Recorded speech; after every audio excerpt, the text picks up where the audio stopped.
Salam pemenang. Selamat datang dalam diskusi kita hari ini mengenai self-acceptance. Saya, Erida, akan membimbing Anda untuk memahami lebih dalam tentang bagaimana kita menerima diri sendiri. Mengapa self-acceptance itu penting?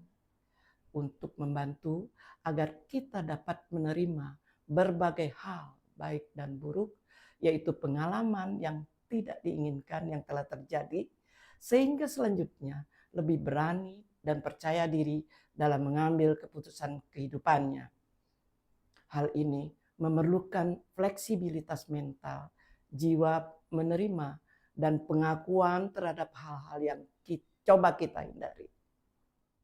Istilah nerimo dalam bahasa Jawa, mari kita bahas. Jiwa nerimo adalah konsep yang menggambarkan kemampuan untuk menerima apa yang kita hindari tanpa mengubah diri kita atau frekuensi pengalaman kita. Jadi kita harus mampu memahami pengalaman yang tidak diinginkan sebagai bagian alamiah dari kehidupan kita. Misinterpretasi jiwa nerimo. Apa ini maksudnya? Ada kesalahpahaman umum bahwa nerimo adalah tanda kelemahan atau ketidakmampuan mental. Namun sebenarnya ini adalah bentuk fleksibilitas mental yang kuat dalam menghadapi tantangan. Nerimo itu kemampuan tidak hanya menerima satu yang sulit, tetapi situasi tersebut digunakan sebagai peluang untuk pertumbuhan. Kita lihat kisah inspiratif Guo Weishi. Untuk lebih memahami konsep nerimo, mari kita lihat kisah inspiratif Guo Weishi, seorang gadis yang kehilangan beberapa anggota tubuhnya. Cobaan itu luar biasa, namun ia mampu menerima keadaan barunya dan membangun kembali hidupnya. Ini contoh nyata bagaimana nerimo bukanlah tentang menyerah atau berpangku tangan, tetapi bagaimana kemampuan menggunakan situasi sulit sebagai pendorong untuk mencapai tujuan. Sikap nerimo dan kesadaran bagaimana selanjutnya kita dapat mengembangkan sikap nerimo ini.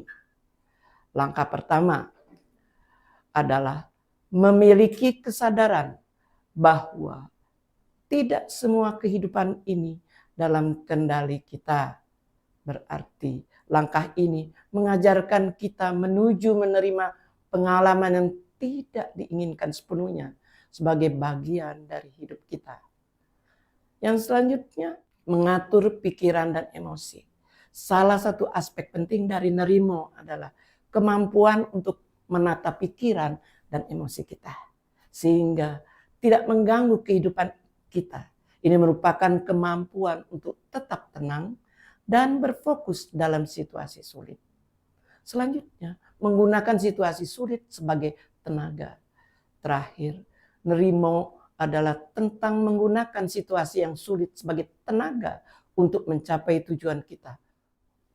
Sebagai penutup, dalam rangkaian ini kita telah menjelajahi makna dan pentingnya self-acceptance atau nerimo. Jangan biarkan rasa takut mengendalikan keputusan Anda. Saya Erida mengucapkan terima kasih atas partisipasi Anda dalam diskusi ini. Teruslah membangun jiwa nerimo yang kuat dan hadapi hidup dengan keyakinan. Sampai jumpa di kesempatan berikutnya. Semoga hari Anda penuh kebahagiaan dan kesuksesan. Sampai jumpa. Salam pemenang.